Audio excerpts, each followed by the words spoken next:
Hey guys, welcome back to the channel. This is your girl Love.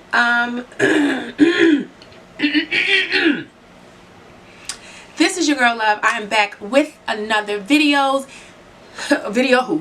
I'm back with another videos. Hey guys, if you are new here to this channel, first of all, let me introduce myself. My name is Love.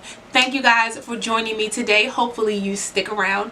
Over here on this channel, I do all kinds of videos, mostly around fragrances, around beauty products. We talk about candles over here, and any other like lifestyle videos that maybe even includes fashion that you guys might not have even thought about. So if that sounds like something that you are interested in, stay with me. I am definitely your up front, in your face animated girl next door. Today we are back with another video. We are here to talk about sultry fragrances. So I know you probably can't see this, but this is my Girls Can Do Anything t-shirt. I will link in the description box where you can get that online. It is in my boutique, but this is one of my favorite t-shirts. And since we are close to Valentine's Day, we are talking about sultry fragrances. I thought, what better way than to talk. I can do anything. I can talk about sultry. I can be sexy. I can give you what you want. So that's what we're talking about today. My top sultry fragrance. So to me, sultry means very deep, kind of very gourmandish, very sensual fragrances. But I wanted to do an honorable mention of one or two, and then, but I'm going to start with these are not in any particular order. I'm just going to start and we're just going to talk about why they are very sultry and sexy to me. Not so much of like the fragrance notes inside. I might mention a few fragrance notes to a couple of them, but the reason why they are very sultry, very deep gourmandish fragrances to me. A fragrance that has a lot of staying power, something that has great sillage. That's really kind of what these fragrances are about. There is one, the honorable mention, I'll make sure that I put that on it. I don't own that particular fragrance yet, but it's definitely worth mentioning. It is one of my new favorites. That is my best friend's favorite, and I just have fallen in love with it. So up first is going to be Rihanna's Rebel Fleur. And so Rihanna has been for the longest time the only celebrity fragrance that I own. I am not a celebrity fragrance connoisseur, and so that's just one of my pushes for the year. One of my goals as far as my fragrance content goes is to definitely explore more celebrity fragrances. But Rebel Fleur is like on my list of ones that I wear. So this is probably my second bottle. The staying power and the sillage on this is really long. It's very deep, very sexy, very sensual. The bottle has been through some things, but that is going to be up first for my sultry fragrances. You know, in case you want to feel a little jazzy around Valentine's Day, I wanted to give you guys some options. Number two is one of my absolute favorite fragrances. This is YSL's Bon Paris. Oh my god, I freaking love YSL Bon Paris. I just love it. It is very dark, sexy. It can come on very light, but that dry down has a lot of staying power on my skin. So it sprays on very light, and it just, I mean, you can really smell the sultriness in the fragrance. YSL Bon Paris, and I think I probably got it in 2000, and this is the only one that I've had. I had an extra, so generally I tend to get a fragrance and then I'll go and buy a travel size, and the travel size goes out way quicker than my everyday fragrance. And so this came out, I want to say in like 2016, but it is a chypre floral scent. And if you don't know anything about YSL Bon Paris, let me give you a little bit of the fragrance notes in it. just so you have a hint. I can tell you right now, you can definitely smell the vanilla. It's a gourmand scent. You can definitely smell the vanilla. You can definitely smell the wood in it. It's just, I just love it. Like, you can really smell. I'm spending too much time on this one. There are notes of strawberry, raspberry, pear, orange. So that's why I said it starts off very fruity and light. I probably didn't use the word fruity because when you think about sultry, you don't think about fruity, but it's the dry down for me. It really is the dry down for me. There are base notes of Indonesian patchouli leaf. So the patchouli you're going to smell, the amber you're going to smell, the vanilla, the wood, the cedar. Like, you're going to, that's what's left on your skin. Like, that sultry smoke is what's left on your skin. Anyway, YSL Bon Paris is going to be my second choice. Up next, my third choice. It took me a minute to get into it, but it's still very sultry. It is going to be Gucci Bloom, the original Bloom All Day Parfum. And it is, I love it. But Gucci Bloom is, it has a lot of floral in it, but the dry down for me is very sultry and sexy. It really makes me feel sultry and sexy, especially in this area here. So Gucci Bloom is going to be my third on my list. And my oldie but goodie, this is an oldie but goodie. I'm a ride or die for this one. This is my favorite right now of, wow, look how much I have left too. This is my favorite of Tom Ford's. This is Velvet Orchid. I do have another one that I'm loving. Tom Ford is a bit of a slow creeper for me because I feel like some of his fragrances are so super strong that they end up being like boss fragrances, but then you either got to wait to figure out how your skin reacts to it to see like what mood it's going to put you in. And so if for my sultry mood, this is definitely going to be it. It is such a deep, sultry fragrance for me. Like, you can smell the vanilla. Again, I can smell the sandalwood. Like, it really has, it's a little bit of fruity in here. I can smell a little bit of the orange. A very, very light hint of the orange. I can smell the jasmine slightly. Like, it's such a deeply leveled fragrance. You just have to smell it to do it. It's very complicated the way that these fragrances, the way that the fragrance notes are layered in this fragrance. But for me, the dry down, I definitely can pull out the vanilla. I can definitely pull out the sandalwood. I can definitely smell a hint of the orange, which again adds to the beginning layer of the depth. I can smell a little bit of honey in here. Like, it's very, if you want to go for a number one, if you don't have any fragrances from Tom Ford, any, I would say start with Velvet Orchid. It is a nice, deep, sultry, sexy fragrance with a great sillage. That's all I'm going to say. And I smelled the tip of this. I was thinking as I'm smelling it, first of all, I can't smell anything from here.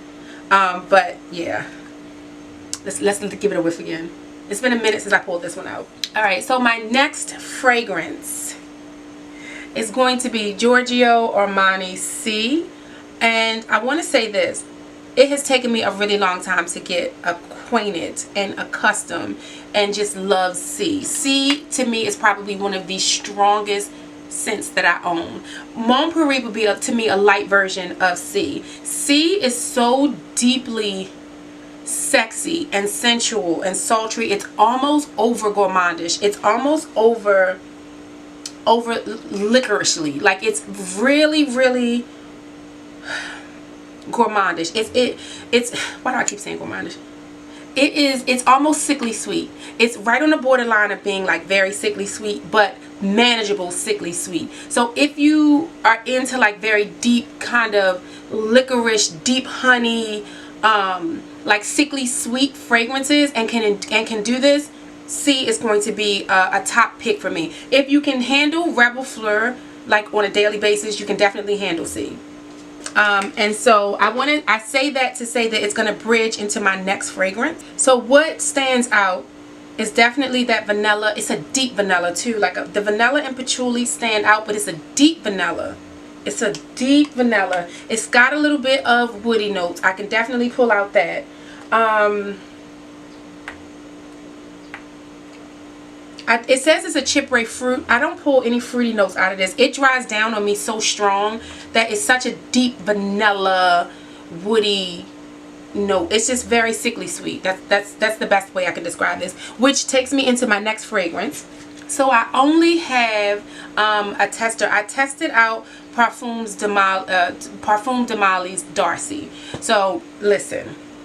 Parfums de Mali Darcy. If you can handle C, you can handle Parfums de Mali Darcy. There is a video that I just did of a perfume review of Darcy. I wanted to kind of go through Parfums de Mali as I discover them one by one and build up that collection, and not go off of somebody else's recommendations. So I have a review for Darcy. I'm going to post it in the link in the description box below. Watch that to pick up all the notes. But if you love YSL Bon Paris as a middle, and you love Armani C as like a secondary tier, then Darcy would be your third tier. That would be your niche fragrance in that particular category, if that makes sense. I can tell you why I love Darcy. I love Darcy because I can pull out the patchouli and the white musk out of it, and that's just apparently something that I love on my skin, and something that I feel like is a great kind of deep sultry scent. You don't see a lot about Darcy. I always see more things about like Delina,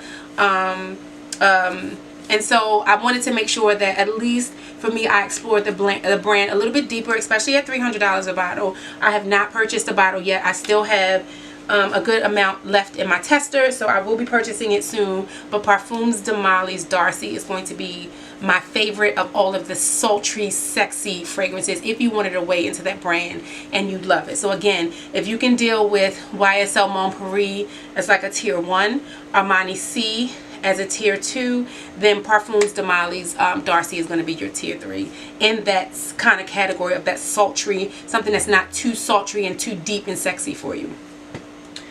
Up next is my least of the sultries, and it's going to be YSL's Libre. Listen, YSL Libre again is like that sickly sweet. I know a lot of people love it. I know that there's an intense version. Maybe I'll do a video and we'll talk about the YSL, the two together, and just see what we love about them. But the Libre to me is like the end of my rope. Like, I would not be able to tolerate a fragrance that is as sickly sweet as that. So at the top of my end, as far as being able to handle a sickly sweet, very deep sultry fragrance, it would be YSL's Libre. So that is going to be up next on my list. After YSL Libre, we have Viktor & Rolf's Bon Bon. First of all, freaking love the bottle, love the fragrance, love so much about this fragrance. I love so much about this fragrance. Alright, so up next, guys, we have Viktor & Rolf's Bon Bon. Let me tell you, this is probably my favorite gourmand. I freaking love YSL. I love Viktor & Rolf's Bon Bon. It was a 2014 fragrance. You know, I think I got this after I got Bon Paris. But it is such a great gourmand. When it dries down, you get all of the woods. You get the amber, you get the sandalwood, you get the cedar. There, of course, you can smell the mandarin orange in it. Usually, these gourmands and these very sultry ones have the same fragrance notes in them. It's just a matter of the layering. So it has a little bit of peach, mandarin orange, and I think it says regular orange. But it dries down to something very sweet and sexy and sultry at the same time. So Viktor & Rolf Bon Bon is on my list. And then last but not least on my list is going to be Carolina Herrera's Good Girl. I'm going to go with the original Eau de Parfum. She is the sexy, sultry biatch to me, but she's not as sultry as some of the other ones. However, she had to make the cut because I love her. I really love her. So I wanted to make sure that I added this to the list. So this is Viktor now I am cross-contaminating the designers of the fragrance. This is Carolina Herrera's Good Girl. And so, I mean, she looks sexy. She comes on sexy. She is sexy. She is she. And she definitely makes me feel like I can do anything and be as sexy and sultry as I wanted to. So I could not leave her off. And for my honorable mention, guys, I'm going to make sure I pull up the fragrance notes because this is my bestie's favorite, like hands down favorite perfume. And so I wouldn't be who I am if I did not. I mean, it smells so good on her that I love it and I'm going to purchase it. It's going to be Christian Louboutin's Trouble in Heaven. That is my honorable mention for this sultry sexy fragrance. She smelled so good that I literally kept saying like, oh my god, I can smell you. And of course sometimes people don't smell themselves. I just literally, the entire day that we were at the office, sorry, it's a gnat, the entire day that we were at an office in a meeting, I just was thinking like, she smells freaking super good. Like, she smells so super good. So Christian Louboutin's Trouble in Heaven. What do I love about the fragrance? So let's see. First of all, it's an oriental floral, so that already was in, that was already on my heart. Came out in 2016. The top notes are cascalone and bergamot. The middle notes iris flower and rose, and then it's the base notes. So let's pull out the base notes. Here we go again with Love Davis's already always on point base notes. Amber, patchouli, tonka bean. This last one is called labdanum. I have no idea what that is. I've never heard of it. It doesn't matter. I am not yet a perfume yar. But I get it. I get the patchouli, I get the amber, I get the tonka bean. Love it. So that is my honorable mention for this particular video. Alright guys, that is it for me. I am done. I have tongue-tied my way through all of it. I will see you guys in the next video. Please make sure to give this video a great big thumbs up. Make sure you share it with a friend. Also, make sure you turn your notification button on, because the notification bell, slide that bell on, because you're going to want to know when I go live again. Until the next time, bye guys. Peace.